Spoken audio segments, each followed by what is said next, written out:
नमस्कार।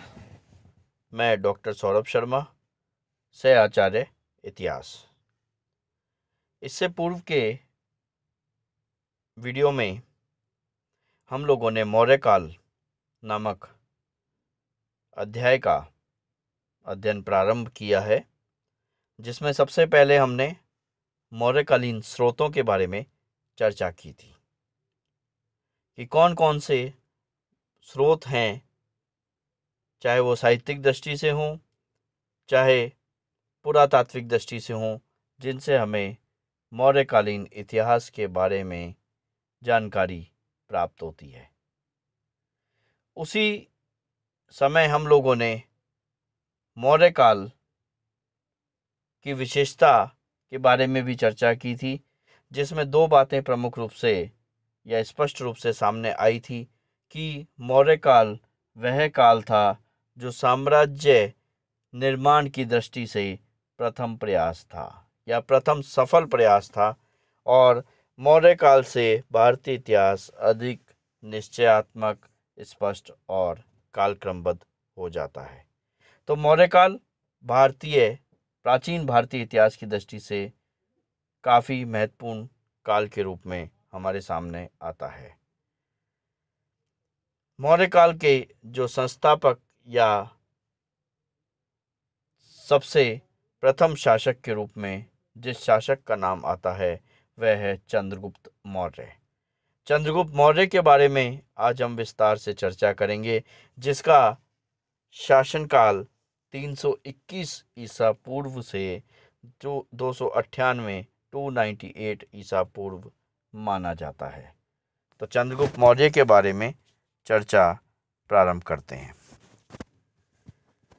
चंद्रगुप्त मौर्य की चर्चा से पूर्व यह भी जानना आवश्यक है कि मौर्य वंश की उत्पत्ति कैसे हुई है, या मौर्य वंश की उत्पत्ति के संदर्भ में विद्वानों में जो मतांतर है उसमें कौन कौन से मत हमारे समक्ष प्रस्तुत होते हैं और उनसे हमें क्या निष्कर्ष निकलता है। तो अलग अलग मतों के बारे में चर्चा करें तो सबसे पहला मत ये निकल करके आता है, जिसका आधार है मुद्रा राक्षस ब्राह्मण ग्रंथ तथा 10वीं शताब्दी में ढूंढीराज द्वारा रचित मुद्रा राक्षस की टीका। इनके आधार पर मौर्य वंश को शूद्र वंश का माना गया है, और ऐसा माना गया है कि चंद्रगुप्त मुरा नामक शूद्र दासी का पुत्र था। चंद्रगुप्त जो शासक बना, मौर्य साम्राज्य का प्रथम शासक, वो मुरा नामक शूद्र दासी का पुत्र था, और ये दासी नंदों के दरबार में रहा करती थी। बौद्ध ग्रंथ मौर्यों को क्षत्रिय मानने पर समर्थन देते हैं। उनका संबंध पीपलीवन या मौर्यडन नामक क्षेत्र से स्थापित करते हैं। बौद्ध ग्रंथों के अनुसार मौर्य क्षत्रिय वर्ग से संबंधित थे। रोमिला थापर नामक प्रमुख इतिहासकार मौर्यों को निम्न वर्ण का मानती है और स्पष्ट रूप से यह आग्रह करती है कि यह वैश्य समाज से संबंधित है।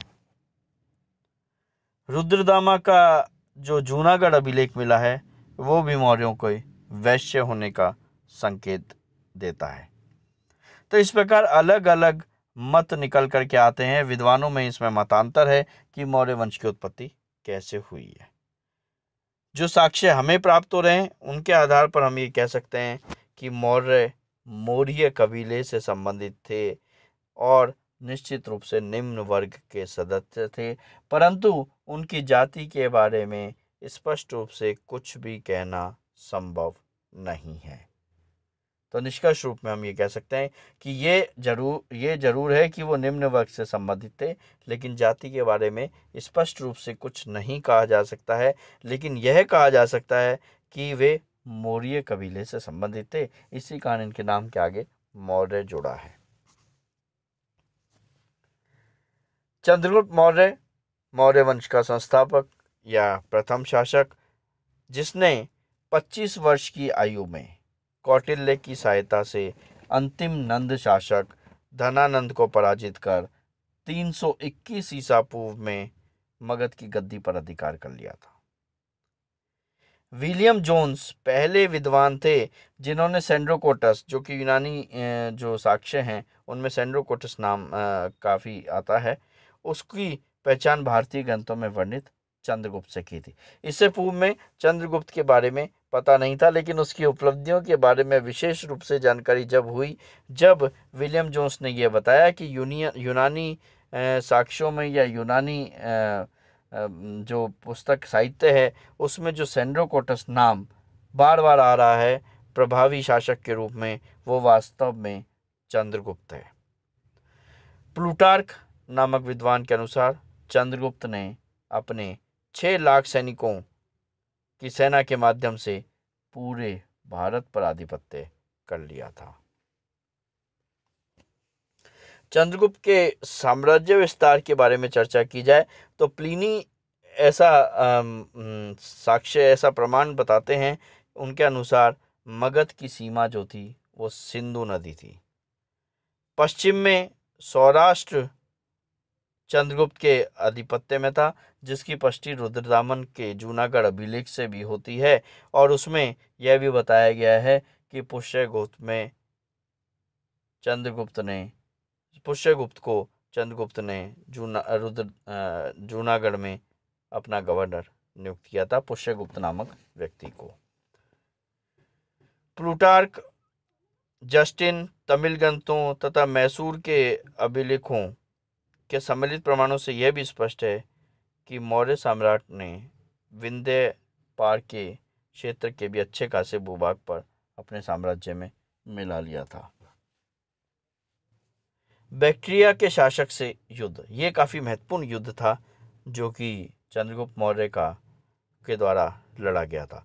बैक्ट्रिया के शासक सेल्यूकस से 305 से 304 ईसा पूर्व में बैक्ट्रिया के शासक सेल्यूकस तथा चंद्रगुप्त मौर्य के बीच उत्तर पश्चिमी भारत पर आधिपत्य के लिए भीषण युद्ध हुआ, और ऐसा माना जाता है कि इसमें सेल्यूकस की हार हुई, चंद्रगुप्त मौर्य की विजय हुई। युद्ध के उपरांत दोनों के मध्य एक संधि हुई जिसमें वैवाहिक संबंध भी सम्मिलित था।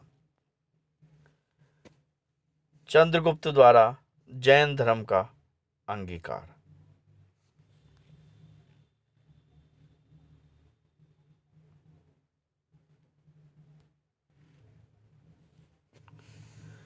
तमिल ग्रंथ एहनानुरु और पुरुनानुरु बताते हैं कि चंद्रगुप्त मौर्य ने दक्षिण भारत पर आक्रमण किया था।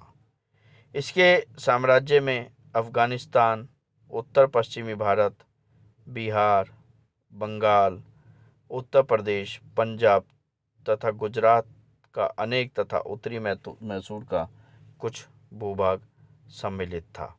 अतः हम ये कह सकते हैं कि एक विशाल साम्राज्य की स्थापना चंद्रगुप्त के द्वारा की गई थी। धन्यवाद।